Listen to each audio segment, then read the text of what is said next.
જામનગર શહેરમાં અંગ્રેજી દારૂની હેરાફેરી કરતી એક કાર સાથે એક શખ્સને ઝડપી પાડતી પોલીસ।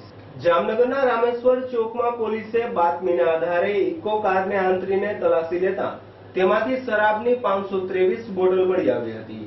ટીબી હોસ્પિટલ પાછળ પટેલવાડી શેરી નંબર 3માં રહેતા મુકેશ હરિભાઈ બુટાણીને દબોચી લેવામાં આવ્યો હતો, જ્યારે રાજુ નામના શખ્સની સંડોવણી ખુલી હતી। પોલીસ દ્વારા શરાબનો જથ્થો eco car number GJ10 BR 3628 અને એક નોકિયા મોબાઈલ ફોન મળી કુલ 4,62,500 નો મુદ્દામાલ જપ્ત કરવામાં આવ્યો હતો।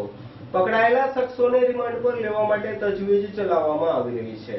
આ અંગે મુકેશ પટેલ અને રાજુ નામના શખ્સ વિરુદ્ધ સિટી B ડિવિઝનમાં પ્રોહિબિશન મુજબ ગુનો દાખલ કરવામાં આવ્યો છે।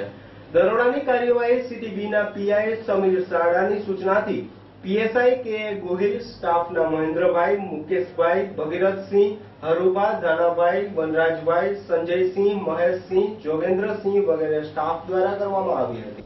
આજરોજ સવારના અમે સિટી B પોલીસ સ્ટેશનના સ્ટાફ સાથે રામેશ્વર ચોકમાં વોચ હતા, તો અમારા સાથેના સ્ટાફના માણસો મહેન્દ્રભાઈ પટેલ તથા ધાનાભાઈ મોરીને બાતમી રાહે હકીકત મળેલ કે એક ઇકો ગાડી જેના કાળા કાચ છે અને સિલ્વર કલરની છે, જેમાં ભારતીય બનાવટનો પરપ્રાંતીય વિદેશી દારૂનો જથ્થો આવે છે એવી હકીકત મળતા વોચમાં હતા।